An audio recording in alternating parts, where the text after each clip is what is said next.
네, 이제 우리 같이 찬양하면서 우리 드란나학교 시작하겠습니다.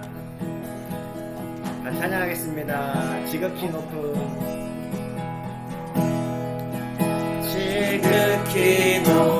주님의 낮은 성소로 들어갑니다. 세상의 신을 벗고서 주보좌 앞에 엎드리리. 내 주를 향한 사랑과 그 신뢰가 사그러져 갈 때 하늘로부터 이곳에 장막이 덮이네.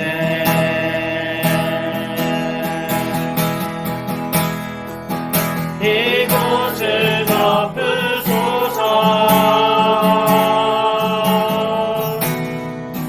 이곳을 비추소서. 내 안에 무너졌던 모든 소망 다 회복하리니.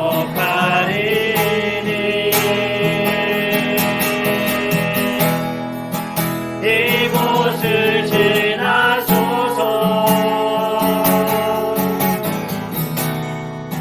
이곳을 만지소서.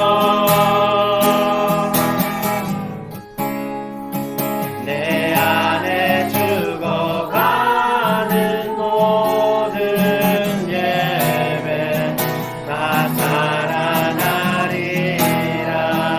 주님께 드릴 마음의 예배, 주님께 드릴 마음의 예배, 주님을 위한, 주님을 향한 노래, 중심 잃은 예배 내려놓고 이제 나 돌아가 주님만 예배해요.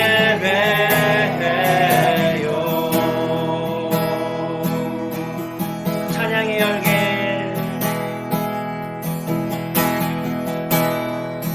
찬양의 열기 모두 끝나면 주 앞에 나와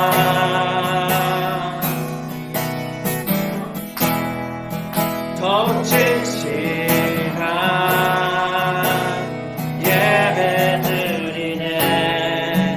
주님을 향한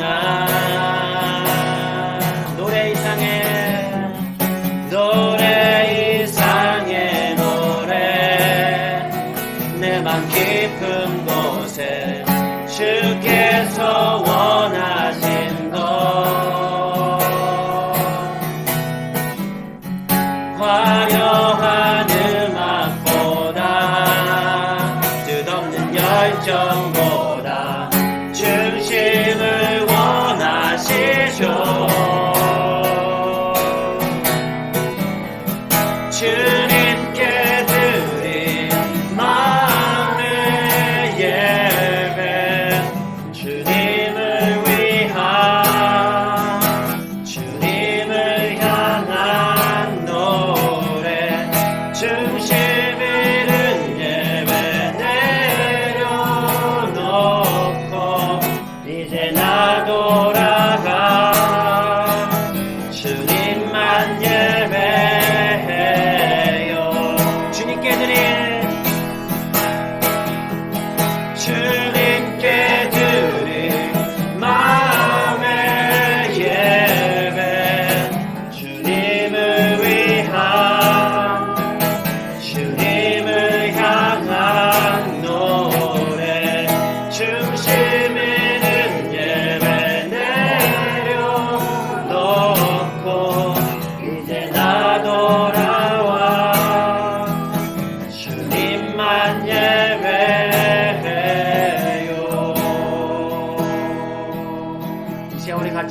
기도하기 원합니다.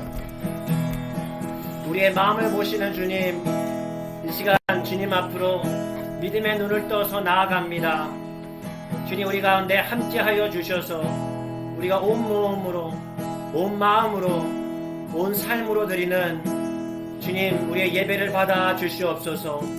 주님, 우리를 가르쳐 주시고 말씀으로 변화되어가는 주님의 백성들 되게 하여 주시옵소서 라고 우리 같이 한번 기도하겠습니다.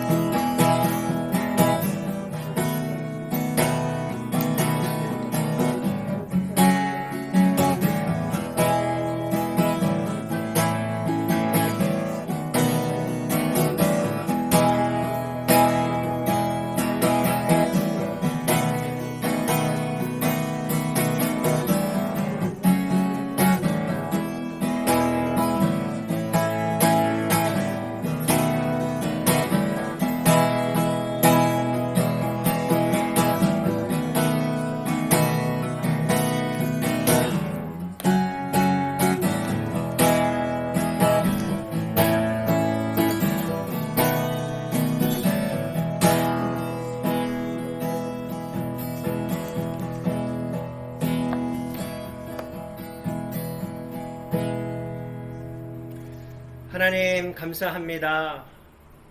오늘도 우리에게 새 하루를 허락하여 주시고 특별히 오늘 아침 주님의 말씀을 사모하며 이 자리로 우리의 발걸음과 우리의 마음을 인도하여 주셔서 감사드립니다. 우리의 마음을 보시는 주님, 우리의 중심을 보시는 주님, 하나님 뜻없는 열정이나 그런 화려한 찬양보다 우리의 중심을 보시는 주님 앞으로 이 시간 나아갈 때 주님 말씀하여 주시고 주님의 음성 들려주셔서 우리가 주님 기뻐하시는 삶의 모습대로 삶의 예배로 주님께 드려지는 우리의 삶이 되게 하여 주시옵소서. 처음부터 마지막까지 주님 인도하여 주실 것을 믿고 의지하오며 예수 그리스도의 이름으로 기도드립니다. 아멘. 그리고 오늘 함께 읽기 요한복음 4장 23절에서 24절 두 절 말씀 우리 함께 읽겠습니다. 요한복음 4장 23절 24절 우리 한 목소리로 같이 읽어보겠습니다. 시작. 아버지께 참되게 예배하는 자들은 영과 진리로 예배할 때가 오나니 곧 이때라. 아버지께서는 자기에게 이렇게 예배하는 자들을 찾으시느니라. 하나님은 영이시니 예배하는 자가 영과 진리로 예배할지니라. 아멘. 혹시 좋아하는 가수나 혹은 그룹이 있나요? 네. 혹시 그러면 그 좋아하는 가수나 그룹의 콘서트를 가보신 적 있으세요? 한 번도 없으세요? 좋아하는 아닌데 엘비스 프레슬리한테 콘서트 한번 가봤어요. 아, 그랬었어요? 정신이네. 역사적이네요. 근데 뭐 가장 떠오르는 장면은 벗어서 던져주는 거. 죽기 전에 가봤어. 네. 1년 그 어떤 곳에서 했어요? 어떤 큰 콘서트장에서? 아니야, 미네소타에 미네소타에서. 저는 뜻밖의 인물이 등장하네요. 나는 조수미가 펜실베니아 왔을 때 그 요즘 거기서 한 거 봤어요. 네, 콘서트에 갔다 오셨었네요. 갔다 왔네요. 저도 가본 것 같아요. 네. 거든요. 네. 맞죠? 유명해. 그 사람이 왔을 때 한국에서 운동장 같은 거 있었던 것 같아요. 네. 정확하게 기억은 안 나요. 그 장면들이 기억나세요? 네. 네. 나 그때 조수미가 그 유명한지 몰랐어. 네, 혹시 뭐 또 하신 말씀이? 콘서트요? 네. 황영 콘서트, 이승철 콘서트, 음악회, 뭐그 기타 등등. 네, 많이 다녀오셨군요. 네, 박 누군데 그 아저씨 그 이은호하고 그 부부 있잖아요. 기타. 왕남정? 아니 그 있잖아. 박은희 아니냐? 정신춘 정신철 우리 세대가 박은 정이지. 네, 좋습니다. 네. 가보지도 않았는데 최근에 네 좋아요. 진짜 다르네 생각해보니까. 그러니까 그 몇 개월 3개월 전인가 한국에서 임영웅 콘서트를 했어요. 근데 그게 지금 그 콘서트가 얼마나 대단했냐면 지금 그걸 영화로 만들었어요. 근데 영화로 만들어서 개봉을 했는데 그것도 또 대박이 난 거예요. 임영웅. 그러니까 콘서트 장면으로만 부족해가지고 그걸 또 영화로 만들어가지고 상영을 했는데 몇십만 명이 보는 거예요. 네, 그 예매만 10만 명이 그 영화를 예매하고 콘서트장은 이틀에 걸쳐서 한 10만 명인가 왔다 하더라고요. 그러니까 어마어마하게. 팔렸다고 맞아요. 예.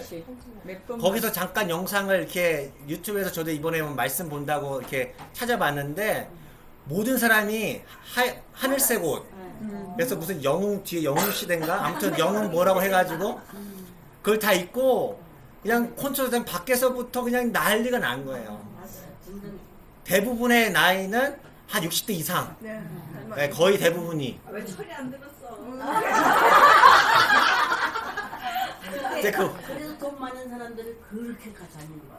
그러니까 부모님들 효도 관광 한마디로 말하면 자녀들이 이제 부모님들 좋아하시니까 그렇게 하는 걸 보면서 근데 콘서트 장면을 이게 뉴스로 한 장면씩 보여주는데 이거는 아이돌 콘서트 저리 가요 진짜. 굉장해요. 어마어마한 거예요. 그 상암 월드컵 경기장이 꽉 찼는데 축구할 때랑 비교가 안 되는 것처럼 막 꽉 찼어요.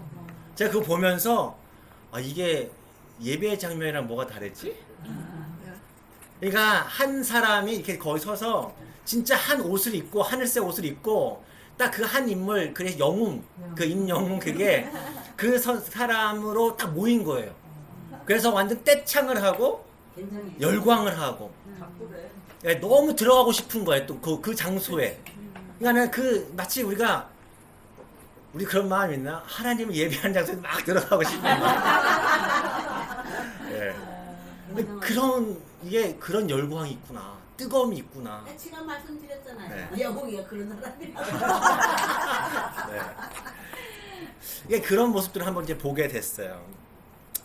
근데 성경을 보면 하나님께서 하나님의 백성을 구원하신 이유, 그 이유가 뭐라고 나오죠? 오늘 주제가 예배인데요. 하나님께서 하나님의 백성을 구원하셨던 이유, 그거는요 한 가지였어요.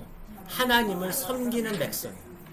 하나님을 섬기는 백성을 되라고 이스라엘 백성을 애굽에서 구원해 내셨는데 그 섬기다라는 단어가 자체가 예배하다라는 의미예요.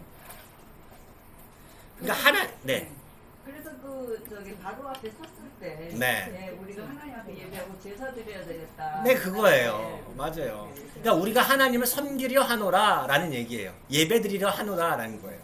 그러니까 하나님께 예배드린다라는 것은 하나님 백성들의 아주 뚜렷한 삶의 특징인 거예요. 나는 하나님을 예배합니다. 하나님을 믿습니다 하는데 예배 안 드린다? 아, 이거는 퀘스천 해봐야 되는 부분이라는 거예요. 예배는요, 그리스도인들에게 아주 중요한 문제입니다. 그래서 성경은요, 어떻게 예배를 드려야 되는지 굉장히 자세하게 설명을 해주는데, 특별히 예수님께서도 한 번은 사마리아 여인과 대화를 하시면서 이렇게 예배를 어떻게 드려야 되는지 가르쳐 주신 적이 있죠.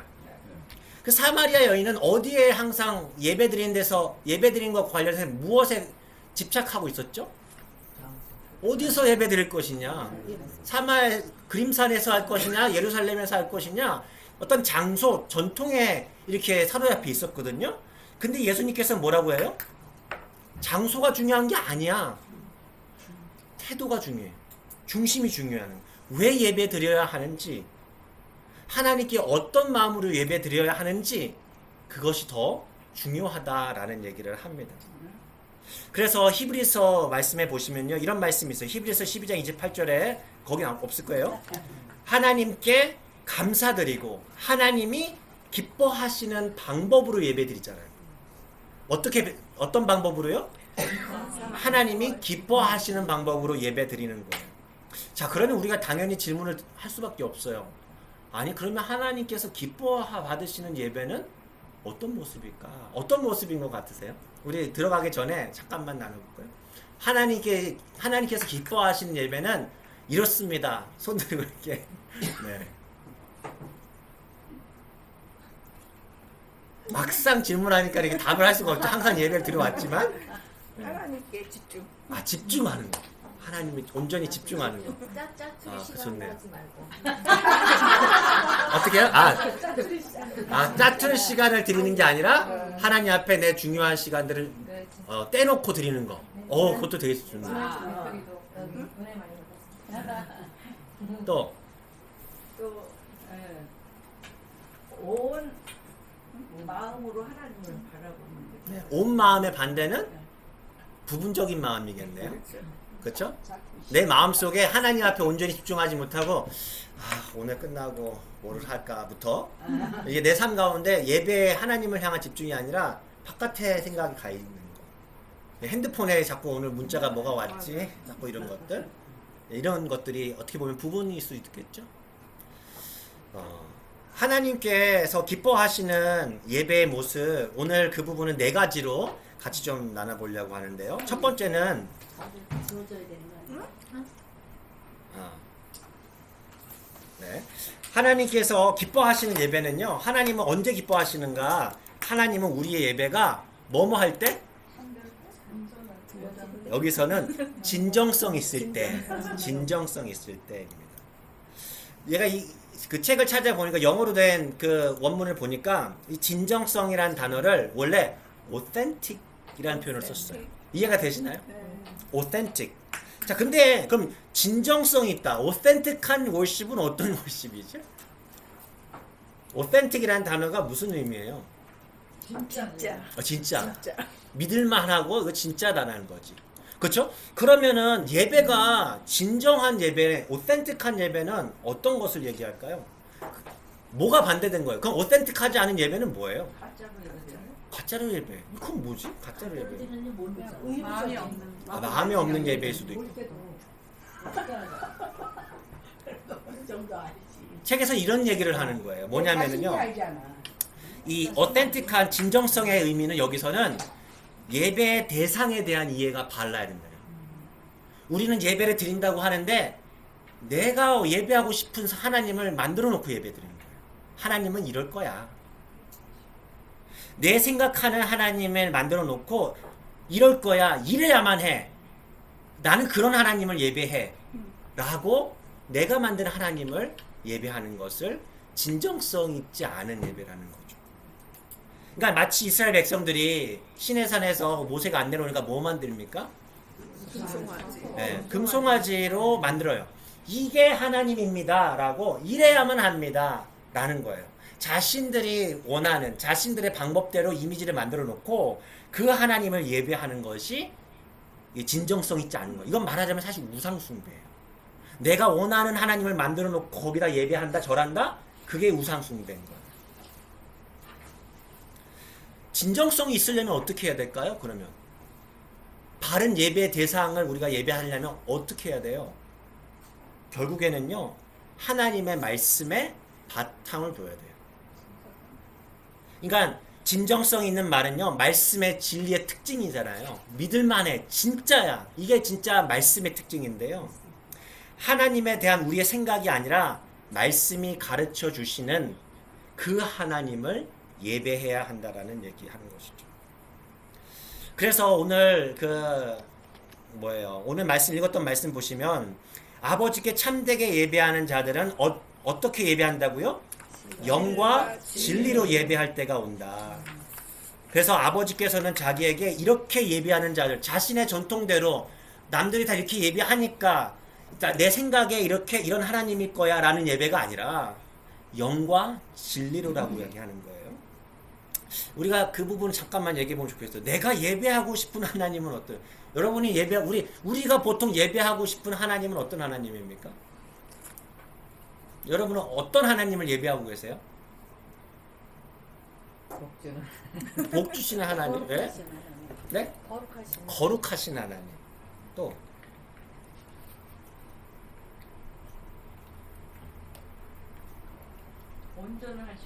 온전하시고 전능하시고 우리를 사랑하시고 공의와 정의 우리가 사랑하시고 공의와 정의의 하나님. 네. 네.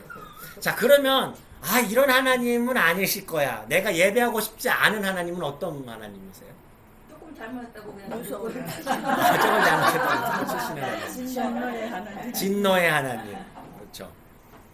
맞아요. 어떻게 보면은 우리가 예배드리는 하나님은 대체적으로 어떤 사랑의 하나님, 은혜의 하나님, 복 주시는 하나님, 용서하시는 하나님에 대해서 좀 치우쳐져 있는 것이 사실이죠. 그래서 어떤 공의의 하나님, 심판의 하나님, 정의의 하나님, 이런 하나님은 잘 생각을 많이 안 해. 그 설교 시간에 듣긴 들어도 그래도 나는 사랑의 하나님 믿을래. 이렇게 돼버리는 거예요. 근데 하나님은요, 부분의 하나님이 아니에요. 온전하신 하나님. 정의의 하나님이시면서 사랑의 하나님이신 거예요. 저는 이런 생각도 들었어요. 이런 하나님은 참 믿기가 힘들다기보다 이해가 잘 안 될 때가 있어요. 하나님의 백성을 심판하실 때 우리가 구약을 계속 읽고 있잖아요. 지금 매주동 하시는 분들은. 근데 하나님의 백성을 심판하시는데 이방 민족을 막 사용해. 별로 이게 그냥 마음은 들지는 않아요. 마음속에. 그러니까 때로는 하나님의 역사를 만들어 가실 때 사람의 마음을 강팍하게도 하세요.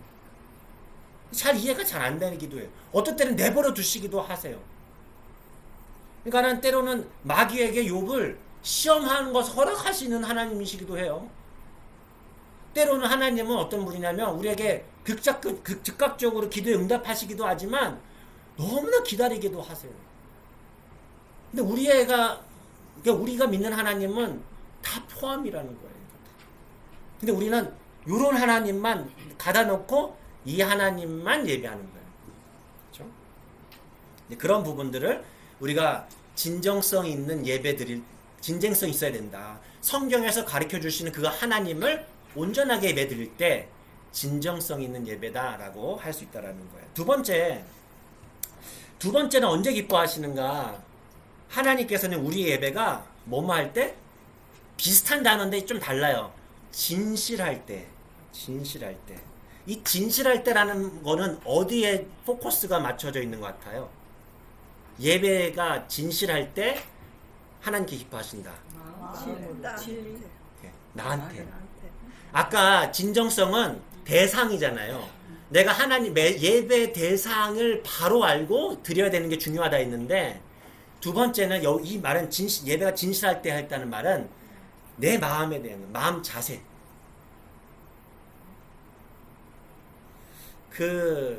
예수님께서 사마리아 여인에게 가르쳐 줬던 영으로 예배하라 할 때 그 얘기는 무슨 뜻일까요? 우리가 많이 들어요. 예전에는 신령과 진정으로라고 썼기도 했는데 영으로 예배하라라는 말은 어떤 의미일까요? 하나님을 두려워하는 그런 마음을 영으로. 두려워하는 마음. 네. 조금 더 보면 어떨까요? 하나님을 두려워하는 마음인데 예수님께서 영으로라고 표현을 하셨다라고 생각하시면, 또 영으로 예배드린다는 어떤 의미일까요?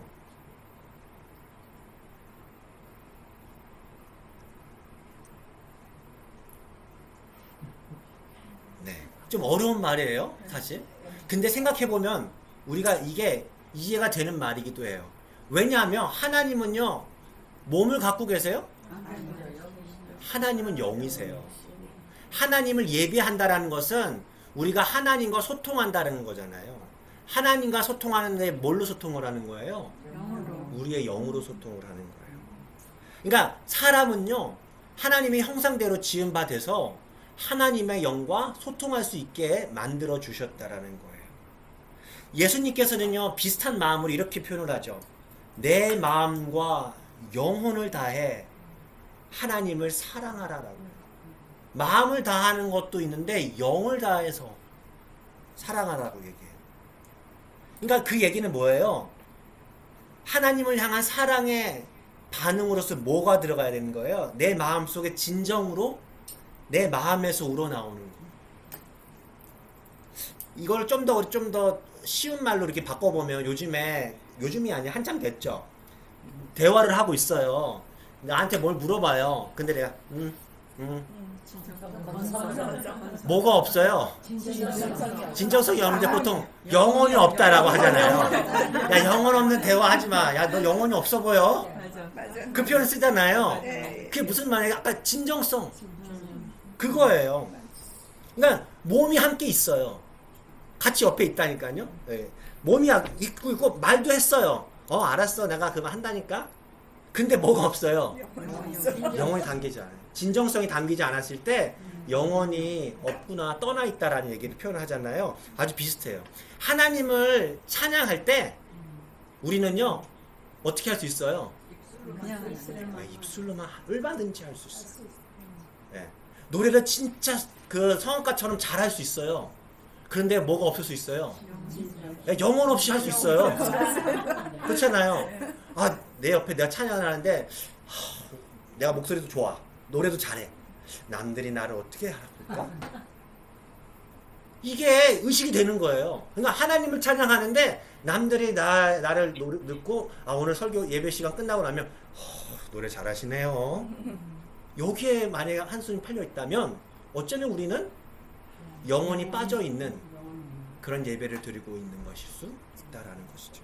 그러니까 찬송가를 부를 때도 보면 사실은 우리가 진짜로 진정성 있는 찬양을 부르려고 하다 보면 찬송가에 정말 내가 부르기 힘든 가사들이 많아요. 내 모든 가사들이 맞아요. 아골골짝에도 뭐 가리고 맞아요. 전부 다 그거 잘 찬양하지만 아골골짝 가라 그러면 갈 사람이 몇 명이나 있어요. 맞아요. 정말 영혼 없는 찬양들. 그러니까는 맞아요. 찬양 부르다가 어떤 부분에 가서 아유 무서워서 이 부분은 잘 못 부르고 아는데 진정성 있게 찬양을 하시는 분들이라고 생각해요. 그럴 수 있죠. 예. 그러니까 내가 전혀 마음이 없는데 노래만 멋있게 하는 것은 영혼이 빠져 있는 것일 수 있어요. 하지만 때로는 어떤 그런 찬양을 부를 때 뭐 우리가 아까 아골골장 얘기도 했지만 내가 내 사모하는 주님, 영광의 주님, 내 생명을 드리겠습니다라고 하는 그런 찬양할 때 내가 드릴 수 없어서 내가 눈물로 하나님 앞에 호소할 수도 있어요. 하나님, 내가 이렇게 노래로 찬양을 하지만 참 어렵네요 하면서 드릴 수 있어요. 그럴 때는 어떨 때는 정말 내가 드릴 수 없는 마음에 너무 죄송하고 너무 믿음 없음이 부끄럽고 할 때가 있어요. 그러니까 찬양을 부를 때도 내 마음을 다해서 진정성 있게 드릴 때 하나님께서는 기뻐 받으신다라는 거죠. 그렇죠? 그러니까 생각해 보면 영혼이 담기지 않는 말은요, 우리가 영혼이 담기지 않은 찬양을 얼마든지 부를 때가 많은데 이걸 조금만 생각해 보면 영혼이 담기지 않은 말을 아까 제가 질문했어요. 근데 내가 네 알았습니다 하면 내 걸 해요. 했을 때 어떤 마음이 들어요? 진정성 없는 대화를 할 때 어떤 마음이 들어요? 딱 드는 마음. 섭섭해요. 그런 마음. 굉장히 기분 나빠요. 나를 우습게 하나? 왜 내 말에 듣지 않아? 그래서 나는 얼굴 보라고. 그래서 눈을 보고 얘기해. 예, 그 얘기 하잖아요. 눈 봐도 딴 생각하면서. 그럴 수도 있어. 네, 그럴 수도 있어. 눈을 봐도 딴 생각하면서 뭐지 이게. 중요한 건 그거예요.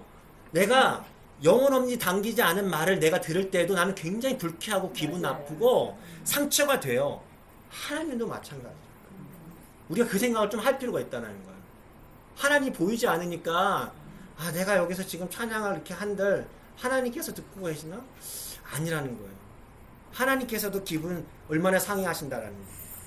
그러니까 우리가 예배 드릴 때 하나님은 우리의 말이나 겉으로 드러나는 행동 이면에 뭘 보신다고요? 마음의 태도를 보세요. 중심을 보세요. 그래서 사무엘상 16장 7절에 우리 거기 있죠? 같이 한 목소리로 읽어볼까요? 시작. 내가 보는 것은 사람과 같지 아니하니 사람은 외모를 보거니와 나 여호와는 중심을 본다. 네. 사람은 뭘 본다고요? 여호와는 중심.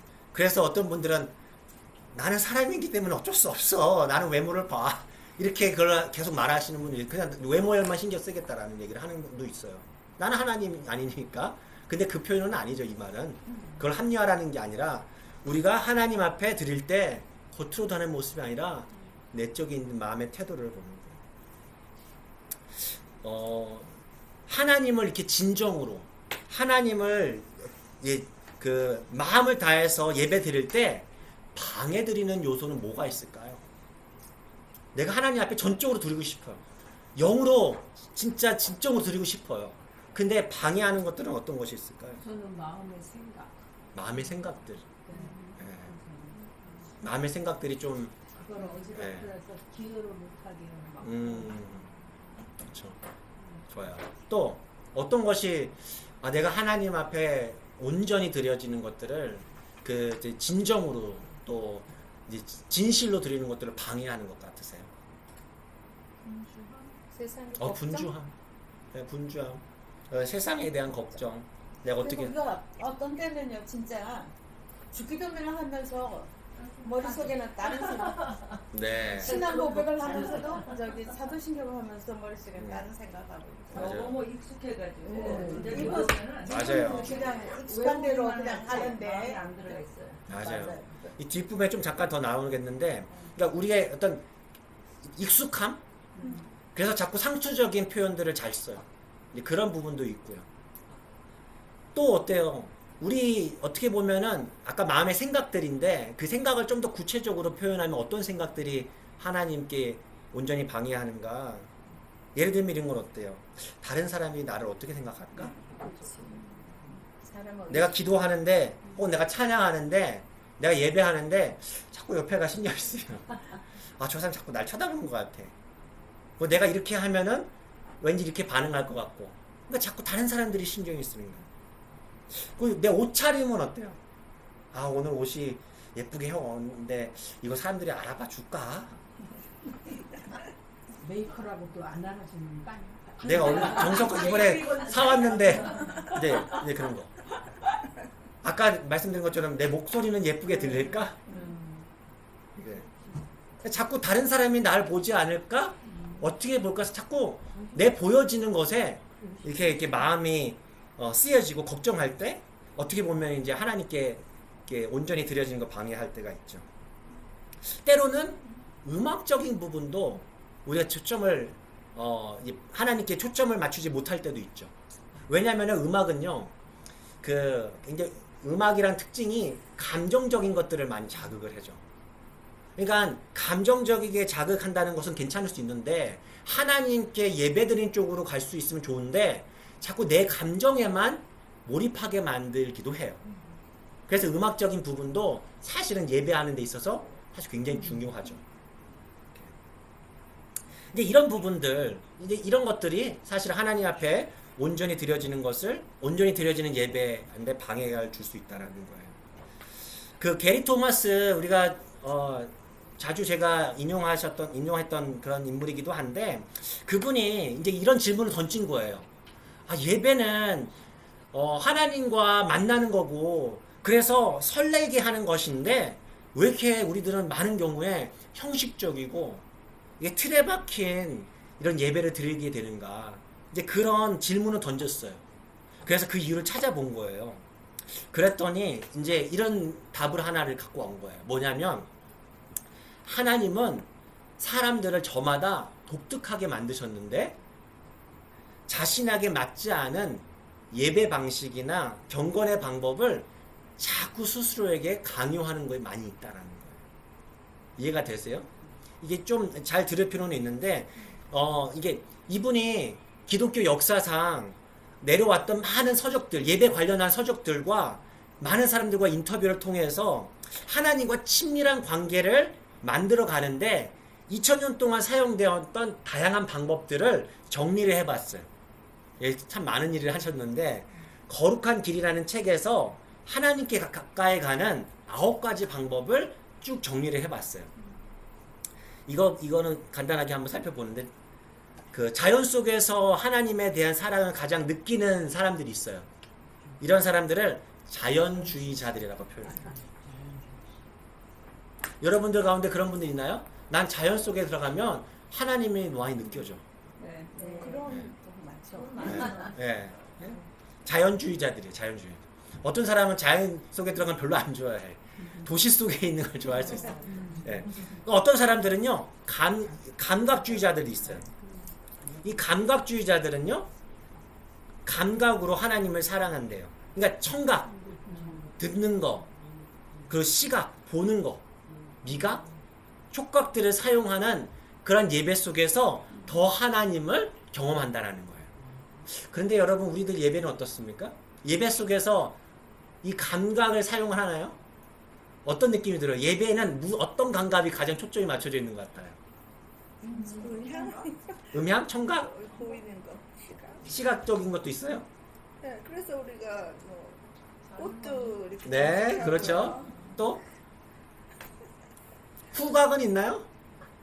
냄새가 맞아. 그걸 아, 냄새가 자꾸만 우리 식당에 있는데. 맞아. 그거 중요하다. 네. 사실 이게 그 종교 개혁 때 개신교가 이렇게 프로테스탄트 종교 개혁자들이 그 원래 카톨릭 그 전통에서 나오면서 버린 것 중에 하나가 그런 것들이에요. 예배의 그런 형식들, 시각적인 것들을 많이 버렸어요. 왜요? 이게 우상이 될까봐 이미지를 만들지 말라는 것이 강해가지고 시각적인 걸 다 버렸어요. 후각적인 것도 버렸죠. 향을 안 펴요. 근데 이제 캐톨릭 미사 같은 데나 어떤 그 개신교래도 뭐 다른 그 뭐예요, 앵글리칸 같은 데 가면, 성공회 같은 데 가면, 루터란 같은 데 가면 거기는 상을 피주하죠. 그러니까 후각적인 것들을 자극을 줘요. 그리고 어떤 스테인 글라스나 여러 가지 기독교 어떤 배너 같은 것들을 많이 사용하면서 그곳에서 어떤 시각적인 것들을 통해서도 이게 하나님을 느끼게 해준단 말이죠. 근데 우리 개신교들은 우리는 좀 더 다 버리고 뭐가 중심이에요? 우리는 말씀이 중심이에요. 그래서 종교개혁제 이후에 우리 쪽에 속해 있는 공동체는, 신앙 공동체는 말씀이 항상 중간에 있고 높아요. 말씀을 가장 이제 중요시 여겼어요. 그러니까 이게 어떻게 보면 말씀을 살렸는데 다른 것들을 놓친 것도 분명히 있어요. 어찌됐든 감각주의자들은 이렇게 다양한 감각을 통해서 하나님을 경험하고 하나님을 예배합니다. 또 이런 분도 있어요. 전통주의자들. 전통주의자들에게는 어떤 거, 전통이 어떤 거 있어요? 우리 개신교 전통이 어떤 게 있습니까? 예배 시간에 주로 전통적으로 하고 있는 게 뭐예요? 뭐 주기도군, 사도신경 같은 그런 어떤 신앙을 고백하는 것도 있고, 또 성찬식, 그리고 어떤 그 성례전, 그러니까는 성찬식과 세례, 그런 어떤 의식을 할 때 이분들은 가장 하나님을 경험한다라는 거예요. 자, 또 어떤 분이 이런 분도 있다는 거예요. 금욕주의자들. 금욕주의자들은 고독함, 단순함, 그 속에서 더 하나님을 경험하는 거예요. 또 어떤 사람들은요, 행동주의자들이 있어요. 행동주의자는 뭐 한다고요? 행동해야 돼요. 묵상해서는 안 돼. 묵상하는 거 갖고 만족할 수가 없어요. 그러니까 행동해야, 이 세상을 바꿔나가야 돼요. 그 악과 맞서야 돼요. 불의와 싸워야 돼요. 그것이 신앙인의 방법이고 예수님께서 가르쳐 주셨던 그런 신앙인의 행동이라고 생각하기 때문에 그렇게 하는 거. 또 그 다음에 뭐예요? 박애주의자들이에요. 박애주의자들은 이게 번역을 박애주의자라고 했는데 케어기버예요. 케어기버예요. 이런 마음을 가지고 계신 분들이 계시는데, 이런 분들은 어때요? 사람을 사랑하고 누군가를 어려운 이들을 채워줄 때 그 일들을 통해서 하나님을 더 많이 느껴요. 또 어떤 사람은 그 찬양을 통해서 하나님을 사랑하는데 이렇게 번역을 해서 열성적인 사람들, enthusiast라고 부르는 enthusiast. enthusiast 한국말로 뭐가 번역이 좋아요? enthusiast. 자, 어렵게. 열정적인 사람. 열성이라고 써요. 열성. 근데 또 기도를 통해서, 묵상을 통해서 하나님을 사랑하는 사람도 있어요. 이런 사람을 묵상하는 사람들이라고 번역을 했어요. contemplative라고. 묵상하는 사람들. 또 하나님을 어떻게 사랑하는 사람이 있는가? 지적으로, 지성적인 것들로. 지식인들, intellectual. 이 사람은 하나님을 배워야 돼. 지적으로 알아야 돼. 그때 더 하나님을 알게 되고 하나님과 가까워지고 하나님을 더 사랑한다고 얘기를 해요. 사실 이분이 9가지 이렇게 표현을 했지만 이게 이제 4가지로도 줄이기도 해요. 그러니까 중요한 것은 뭐냐면, 여러분 이 얘기를 들었을 때 어떤 마음이 가장 드세요? 하나님을 사랑하고 하나님을 가까이 다가가는 방법이 이렇게 다양해? 어떤 마음이 드세요? 우리가 하나님이 우리를 다 각자의 저기를 만들었기 때문에 각자가 다 그 받은 그 은사대로 이것도 은사라고 하면 할 수 있는 거잖아요. 자연을 보고 하나님을 느끼는 사람. 네. 그 뭐, 다르게 만들었던. 네. 네. 그러니까는 그게 다 이게 다 있어야 될 것 같아요. 다 있어야 될 것 같다. 네. 네. 빼면은 네. 안 될 것 같아요. 네, 좋아요. 어떤 생각이 들어요? 다른 분이 이 얘기를 들었을 때? 그러니까 저는 그래요. 사람들이 다 다르고 내 방식을 고집하면 안 되겠다. 왜냐면 우리는 어떤 집을 볼 때 이 집 집은 꼭 창문이 있어야 돼. 이런 어떤 내 관념이 있는데 다른 사람이 다 다르게 하나님을 만날 수 있다는 거를 맞아요. 우리가 그 항상 오픈해야 되고 다른 하나는 여기 9가지가 있지만 제가 이렇게 따져보니까 내가 꼭 그 한 가지에만 적용되는 게 아니라 그렇죠. 여러 가지에 그렇죠. 적용된다는 거죠. 네, 그렇죠. 맞아요. 이게 어떤 모자들 보면 옷 같은 거 보면 one size fits all 그게 있잖아요. 이게 모두에게 다 맞는 거예요. 그냥. 한 사이즈만 있으면. 근데 예배는 하나님을 사랑하는 방법은 그렇지는 않아요. 하나님께서 우리에게 어떤 그 기독교 교육학자는 이래서 이렇게 표현했어요. spiritual type 이란 표현도 썼어요. 다르다는 걸 조금. 어떤 사람은 굉장히 지성이 있어가지고 이 사람은 성경 공부하는데 가장 은혜를 받아요. 하나님을 가장 가까이 느껴요. 근데 진짜 어떤 사람은 성경 공부 너무 힘들어해. 성경 공부도 힘들지만 내가 행동하는 건 잘해. 내가 어려운 사람 내가 가서 도와줄 수 있는 건 잘해. 어떤 사람은 이것도 힘들어요. 난 자연 속에 고요하게 하나님과 1대1로 묵상이 가장 좋아요. 가장 그때 하나님을 가장 경험해. 근데 우리들은 어떻습니까? 자꾸 내게 맞은 거예요. 내게 맞아. 그러니까 나랑 좀 다른 사람을 보면 자꾸 어떻게 합니까? 틀렸다고 생각하는 거예요. 다르다고 생각해요. 이게 되게 중요한 부분입니다. 그러니까 나에게 익숙하지 않은 방법을 그러니까 내가 어떤 타입인지 아는 건 되게 좋은 것 같아요. 아 그렇구나. 하나님 나 이렇게 만드셨구나. 그것을 계속해서 익스플로어 하는 건 좋은데 깊이 파는 건 좋은데 아까 최장님 그런 말씀하셨잖아요. 나에게 익숙하지 않은 다른 방법도 계속해서 탐험하고 모험하는 것이 필요하다는 거예요. 같이. 그래서 그 나와 다른 사람들을 이해하는 것 중요하고요. 또 하나는 뭐예요? 균형. 아, 내가 이것만 있는데 저런 방법도 있구나 하면서 가보는 거예요. 그래서 그것들도 해보는 거예요. 그렇게 할 때 하나님을 저 온전히 경험할 수 있다라는 것이죠. 그래서 제가 이제 목회하면서 이게 벌써 몇 년 됐는데 우리 공동체 안에 제가 우리 공동체만이 아니라 신앙생활 하면서 이런 생각이 들었어요. 진선미라고 하는 세 가지가 영역이 있잖아요. 근데 교회는 특히 제가 경험했던 한인교회나 한국교회에 있는 교회도 똑같고 두 가지는 되게 강조를 많이 해요. 말씀, 선, 도덕, 선해야 돼. 두 개는 많은데 미를 강조하는 교회는 별로 못 봤어요. 그러니까 교회 안에서 뭔가 하나님 앞에 드려지는 것에 대한 아름다움을 우리가 물론 깨끗이 하는 거는 그것도 미죠. 청소하고 그런 건 잘했어요. 열심히 했는데 뭔가 꾸미고 꽃을 정도를 하는 건 하지만 이 교회를 어떻게 꾸며서 하나님을 더 깊이 알게 할까 그런 거에 대한 고민은 별로 많이 안 하는 거예요. 그래서 이게 하나가 이게 좀 결핍이 있구나. 근데 성경에 보시잖아요. 성경은요 구약에서부터 신약에까지 하나님은요 미의 하나님이세요. 아름다운 거를 굉장히 많이 강조하세요. 되게 섬세하세요. 근데 우리는 그것들은 약간 내려놓고 진과 선에 많이 강조되어 있구나. 그래서 예전에 이런 우리 교회 하나 하고 싶은 것 중 하나 이거였어요. 벽에 거는 그림들도 그냥 예쁜 그림만 걸어놓지 말자. 그게 아니라 전 이런 생각했어요. 예를 들어서 참새 사진 걸어놓으면 좋겠다.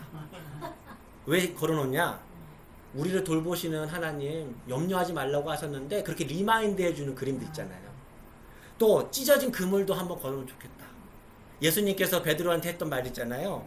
말씀에 의지해서 믿음으로 순종할 때 우리가 누리는 복들이 이제 뭔가 어떤 그런 미술적인 것들을 통해서 복음을 더 알게 하고 느껴주게 하고 하나님을 더 가깝게 나가는 그런 그림들이 교회 곳곳마다 게시되면 좋겠다라는 생각도 해보게 돼요. 근데 그것을 실현하지는 못하고 있습니다. 네, 아무튼 진짜 그물을 갖다 걸어놔야 되고. 그럴 수 밑에다가 설명도 하고 하면은 저는 의미가 있다고 생각이 들어요. 근데 이게 아직까지 그런 것들을 그 예전에 좀 그걸 좀 꾸미려고 한번 해봤는데 시도가 잘 안 되고 있어요 아직은.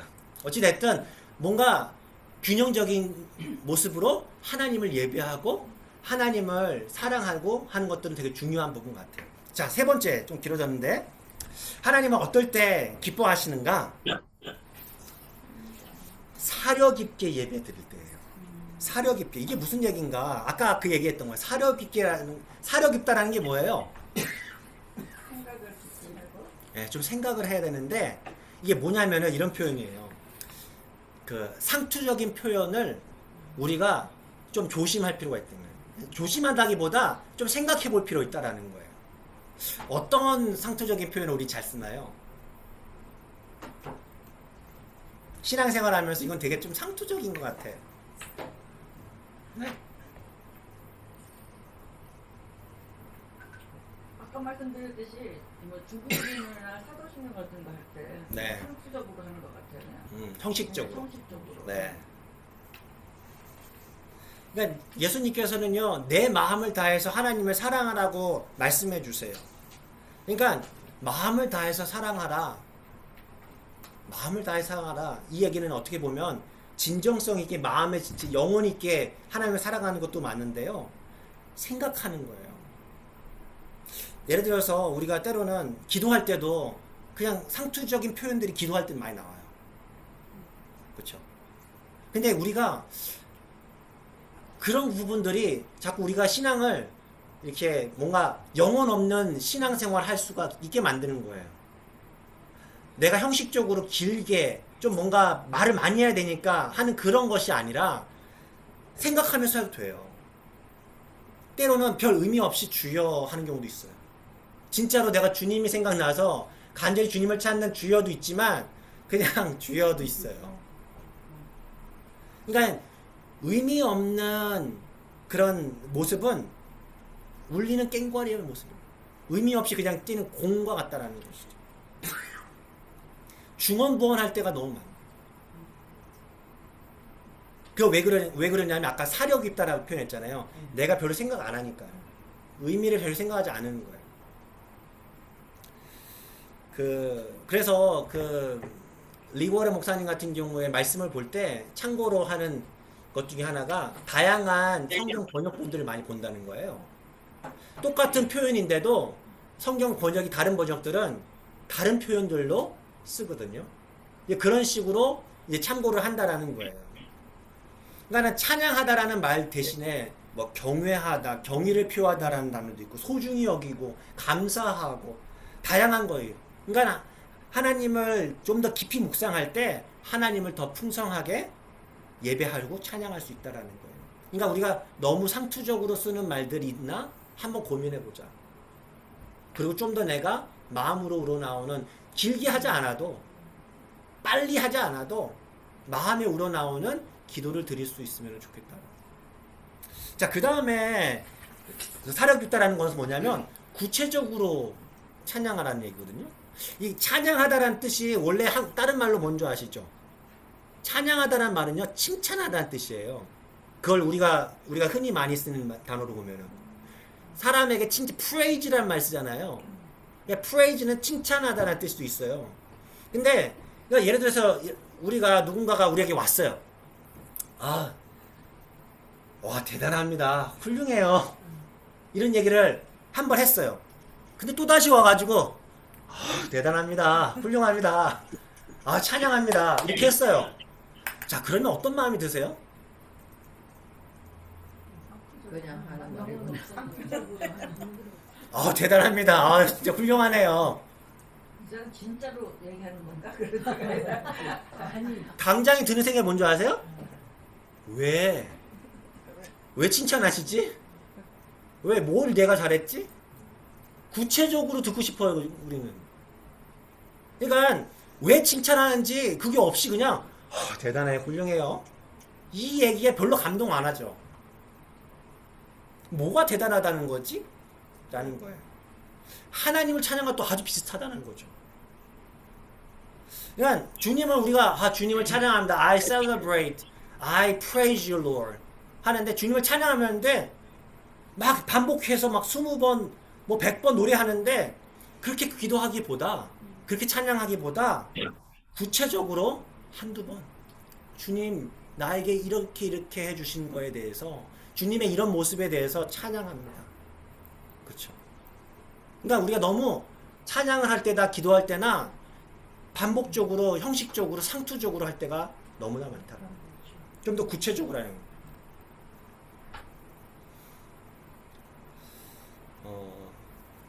그래서 이제 그런 부분 또 하나는 뭐냐면 아까 이제 사력 있게 예배드리라는 것 중에 또 하나는 뭐냐면 하나님에 대해서 아까 처음에 시작을 할 때 하나님이 다양한 모습이 있다고 했잖아요. 하나님의 다양한 이름을 우리가 배우고 그 하나님을 예배할 필요가 있다라는 거예요. 하나님은 어떤 하나님이죠?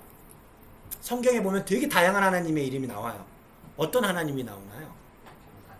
사랑의 하나님, 또 정의의 하나님, 진노의 하나님, 또 질투의 하나님, 또 용서의 하나님, 깃발, 여호와 깃발, 뭐 승리의 하나님, 또 치료의 하나님, 지혜의 하나님, 치유의 하나님, 평화의 하나님, 반석 되신 하나님, 뭐 목자 되신 하나님, 위로자 되시는 하나님, 산성이 되시는 하나님, 되게 많아요. 한 번도 생각 안 해봤어요. 진짜 많네. 네. 근데 우리는 네. 정해져 있어요. 하나님은 이렇게 많은데 내가 하나님은 주님 사랑의 하나님. 네. 거기에 끝이에요. 은혜의 하나님이에요, 그냥. 그러니까 우리가 얼마나 생각을 많이 안 하고 신앙생활을 하는구나 할 때가 참 많아요. 그렇죠? 이번 기회를 계기로 해서 그렇게 한번 고민해 보면 좋겠어요. 또 한 가지 마지막으로 이게 있어요. 사력 있게 예배한다라는 것은 뭐냐면 믿음이 연약한 자들을 배려하면서 예배하는. 믿음이 연약한 자들을 배려하면서 예배드려. 이게 무슨 얘기일까요? 믿음이 연약한 자들을 배려하면서 예배하라. 내가 하나님 앞에 예배드리기도 바쁜데 집중하고 하나님을 이름도 잘 모르는데 무슨 내가 이 연약한 믿음이 없는 사람들까지 배려하면서 합니까? 라고 우리는 말할 수 있겠지만 때로는요. 무심코 우리가 하나님 앞에 일상의 예배를 드릴 때 하나님 앞에 나와 예배 드릴 때 쉽게 간과하는 것이 믿음이 약한 자들을 향한 배려라는 거예요. 그 예전에 제가 우리 파워하우스 우리 요즘에는 이제 모임이 많이 좀 뜸해졌지만 파워하우스 첫 시작할 때 제가 읽었던 책이 있어요. 거기 책의 제목이 뭐냐면 교회 가고 싶지 않은 남자. 제목이 이거예요. 왜 남자들은 교회 가고 싶지 않을까? 왜 남자들이 교회 가기 싫어하는 줄 아세요? 저는 몰랐어요. 그때까지. 그걸 읽을 때까지. 저게 남자인데도. 왜냐하면 저는 어렸을 때 교회 다녔으니까 익숙한 거예요. 근데 성인이 돼서 교회 나온다? 되게 어려운 거예요. 왜 어려울까요? 여자가 많잖아. 여자가 하는 것도 어려울 수 있죠. 여자가 많아서 그런지 몰라도 굉장히 여성화되어 있어요. 예를 들면은 예배 시간에 너무 신나게 예전에 저는 요즘엔 잘 안 시켜요. 자, 우리 다 같이 손잡고 찬양합시다. 너무 싫어해요, 이거를. 일단 그리고 서로 인사하고 안아주고 기도합시다. 너무 싫어하는 거예요. 바깥에 남자들은 되게 무뚝무뚝해요. 혼자 있는 그게 굉장히 바운더리가 강한데 교회에서는 막 이렇게 와서 이렇게 해요. 근데 그게 남자들도 교회 오래 다니면 익숙하다니까요. 같이 기도하고 우는 게 전 되게 익숙해요. 성희롱으로 걸려. 그럴 수도 있죠. 중요한 거는 그런 부분이에요. 소그룹 모임도 너무 이게 힘든 거예요. 그리고 우리 소그룹 안에서 되게 말을 잘하잖아요. 누가? 여성들이. 남자들은요 말이 별로 없어요, 사실은. 우린 말 많아요. 네. 이게 물론 남자들도 어떤 부분에서는 말이 많이 하는데 어찌됐든 이런 부분들이 이게 여러 가지 이유가 있더라고요. 그러니까 신앙이 이거 아까 남자를 비유한 거지만 초신자들 있잖아요. 교회 처음 왔던 사람들은 교회에서 사용하는 언어들이 너무 어색한 거예요. 뭐 구원, 뭐 성령, 뭐 어떤 이런 무슨 대화 이런 그것도 그렇고 성경에 나오는 에스겔이 누구야? 요나가 이게 유명한 다윗은 알겠는데 성경에 나와 있는 뭐 이런 사람들이 너무 낯선 거예요. 근데 우리들은 너무나 그것을 쉽게 얘기하는 거죠. 당연하죠. 우린 익숙하니까. 그런 것이 이게 많이 있는 거예요. 이게 고린도전서에 고린도 교회가 되게 뜨거웠잖아요. 그러니까 사람도 많았고 부흥이 됐었어요. 그때 고린도 교회 은사도 많았죠. 그러니까 거기에는 방언하는 사람들도 많이 있었어요. 그런데 방언하는 사람들이 많았는데 어떤 사람이 문제예요? 방언을 막 하고 기도도 하고 사람들한테 얘기를 하는데 왔는데 저 사람 뭐 하는 거지? 너무 무서운 거예요. 무슨 말인지 못 알아듣고. 사도 바울이 뭐라고 얘기했는지 고린도전서 14장 16절 거기 한번 읽어볼까요? 시작. 그렇지 않으면 내가 영으로 축복할 때에 알지 못하는 처지에 있는 자가 내가 무슨 말을 하는지 알지 못하고 내 감사에 어찌 아멘하리요. 너는 감사를 잘하였으나 그러나 다른 사람은 덕세움을 받지 못하리라. 이걸 쉬운 말로 표현하면요, 맨 마지막을 아무리 감사와 찬양을 훌륭하게 드렸다 하더라도 다른 사람에게는 유익되지 않습니다. 유익이 되지 않는다라는 거예요. 우린 어려운 사람들, 약한 사람들을 도와주자라고 하는데 말은 예배 안에서는 내가 우선이 돼버리는 거예요. 그렇죠? 이게 우리가 한번 퀘스천해 봐야 되는 큰 질문들이에요. 그러니까 제가 이렇게 보면은 자기 그런 예배 드리는 방식이 있어가지고 네. 그래야지 다른 사람이 그렇게 하냐면 이게 믿음이 없고 열정이 없고 이렇게 없다고 이렇게 판단을 해버리는 경우가 참 많아요. 네. 근데 그 누구지? 이만 누군가 그 사람의 카피라이터인데 막전엔 찐빵이라는 그 우리 교회도 있는데 그분이 이제 윤영주 씨를 통해 갖고 좀 예수를 믿게 돼가지고 하는데 이제 좀 믿게 돼서 교회를 다니는 중에 어떤 교회를 갔는데 막 방언으로 막 시끄럽게 그냥 통성으로 이제 기도하는 시간이 있는데 네네. 방언하는 사람 근데 소리를 크게 내서 그러면서 이건 믿는 사람들의 집단이다 이렇게 막 그러니까 자기가 그 있었으면 그 이제 예수를 믿기로 결정하고 갔음에도 불구하고 그 분위기가 전혀 자기하고 어울리지 않아가지고 이건 안 되겠다 이렇게 생각을 했다는 그 구절이 있더라고요. 그래서 지금 목사님 말씀하신 것처럼 우리 믿는 사람에게는 그게 굉장히 또 뜨겁고 굉장히 이렇게 막 한 그런 분위기일지 몰라도 이렇게 새로 나오신 분들 고린도 교회처럼 새로 나오신 분들한테는 그것이 너무 생소하고 좀 이상하게 그렇게 느껴질 수 있다는 건 우리가 그렇게 생각해야 될 것 같아요. 네. 집에서 이제 마음껏 그렇게 하는 거는 몰라도 그런 특별히 네. 새로운 실제 그게 되게 많은 게 목회자도 똑같아요. 제가 설교를 이렇게 할 때 준비를 할 때 만약에 제가 말씀대로 설교를 한다라고 해가지고 제가 성경에 있는 말씀을 주로 얘기하고 성경에 있는 어떤 어려운 표현들 있잖아요. 신학적인 표현들을 했어요. 그러면은요 설교 원고가 되게 고상할 수 있어요. 이게 학문적으로 맞아 이거 진짜 굉장히 성경적이야 복음적이야 말은 할 수 있어요. 틀렸다는 얘기 아니에요.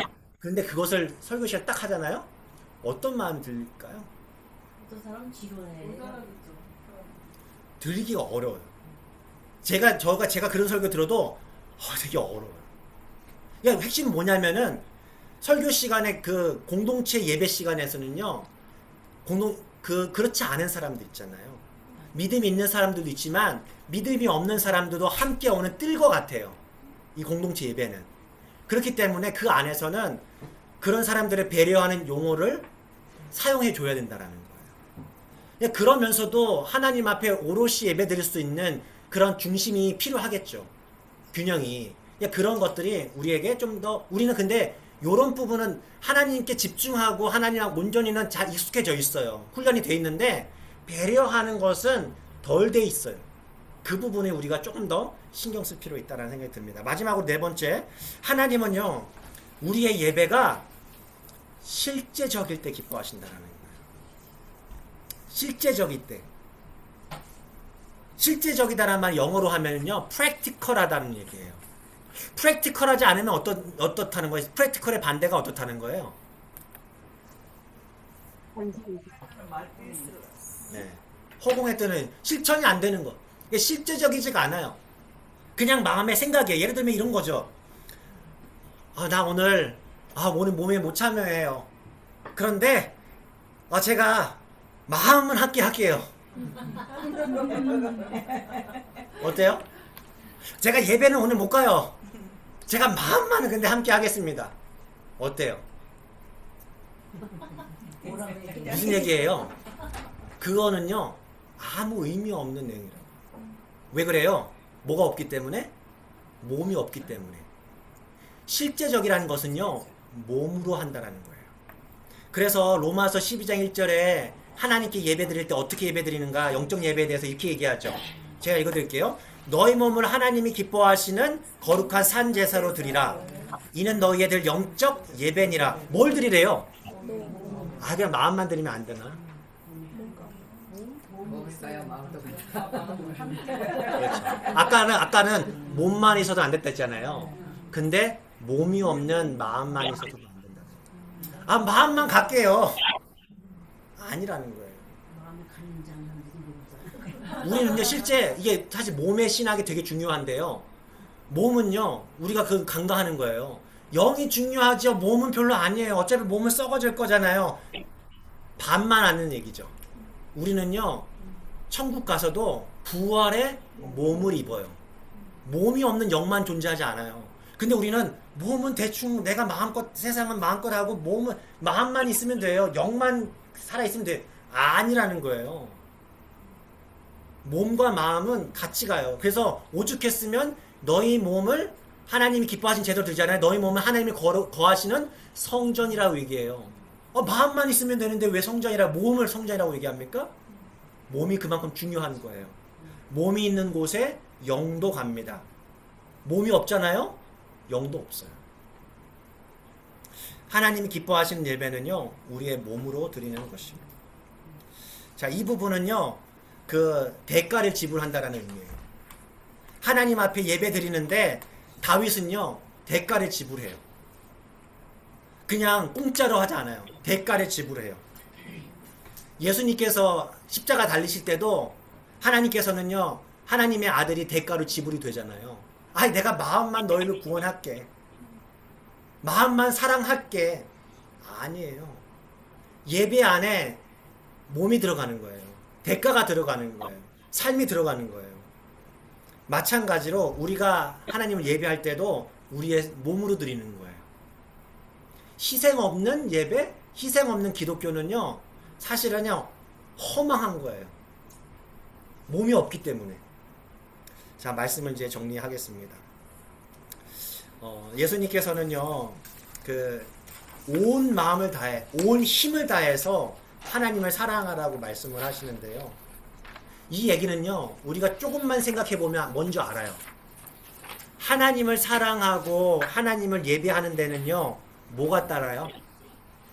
그냥 돼요? 그냥 우연히 되던가요? 노력이 들어가요. 에너지가 들어가요. 하나님을 예배하는 거 좀 재밌게 하면 안 될까요? 재밌으면 좋을 수 있어요. 근데요 재미, 편리, 편함보다 노력, 에너지가 들어가는 거예요. 이것은요 하나님께서 처음부터 마지막까지 가져왔던 예배의 원리예요. 이 백성은 나를 섬기는 자가 되리라. 이 섬기는 자 뜻이 땀 흘린다 뜻이거든요. 피곤하지만 우리가 예배의 자리를 지키는 거 있잖아요. 그게 예배예요. 나도 지쳤지만 다른 도움이 필요한 이들을 위해서 내 손과 발을 움직이는 것, 그게 예배라는 거예요. 하나님께서 그렇게 우리의 몸을 산제물로 하나님께 드릴 때 하나님께서 기뻐하십니다. 우리 오늘 같이 기도하실 때 우리 이렇게 묵상했으면 좋겠습니다. 하나님, 우리를 하나님께서 예배하는 존재로 만들어 주셔서 감사합니다. 하나님께서 기뻐하시는 예배가 있음을 배웠습니다. 하나님, 우리가 어떻게 하나님을 기쁘게 예배할 수 있는지 하나님 알려주시고, 내가 들은 말씀, 배운 말씀 그대로 살아낼 수 있도록, 하나님을 기쁘시게 하는 예배를 드릴 수 있도록 주님, 우리의 마음을 지켜 주십시오, 인도하여 주십시오라고 우리 같이 한번 기도하면서 마무리하겠습니다.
하나님을 예배하는 것이, 하나님을 기뻐하며 하나님을 즐기는 것이 우리에게 힘이라고 주님 가르쳐 주셨습니다. 하나님께서 기뻐하시는 예배자로 살아낼 수 있도록 하나님, 우리의 마음을 붙잡아 주시옵소서. 때로는 내 마음에 부족한 생각과 또 주변의 사람들을 신경 쓰는 마음과 나의 겉모습과 주님, 여러 가지로 하나님께 집중하지 못하는, 하나님 앞에 영과 진리로 예배드리지 못하는 우리의 부족한 모습들 주님 긍휼히 여겨주시고, 우리의 삶 가운데 날마다 역사하시는 그 하나님을 경험하며 그 하나님을 믿음으로 고백하며 하나님을 찬양하며 예배하며 살아가는 우리들 되게 하여 주시옵소서. 우리의 몸과 우리의 마음과 생각과 힘을 다해 거룩하신 하나님, 우리를 사랑하시는 너무나 좋으신 그 하나님을 예배하는 우리 모두가 되게 하여 주시옵소서. 예수 그리스도의 이름으로 기도드립니다. 아멘. 하늘에 계신 우리 아버지여, 이름이 거룩히 여김을 받으시오며 나라의 임하옵시며 뜻이 하늘에서 이루어진 것 같이 땅에서도 이루어지이다. 오늘날 우리에게 일용할 양식을 주옵시고, 우리가 우리에게 죄진 죄를 사하여 준 것 같이 우리의 죄를 사하여 주옵시고, 우리를 시험에 들게 하지 마옵시며 다만 악에서 구하옵소서. 대개 나라와 권세와 영광이 아버지께 영원히 싸움나이다. 아멘. 감사합니다. 수고하셨습니다.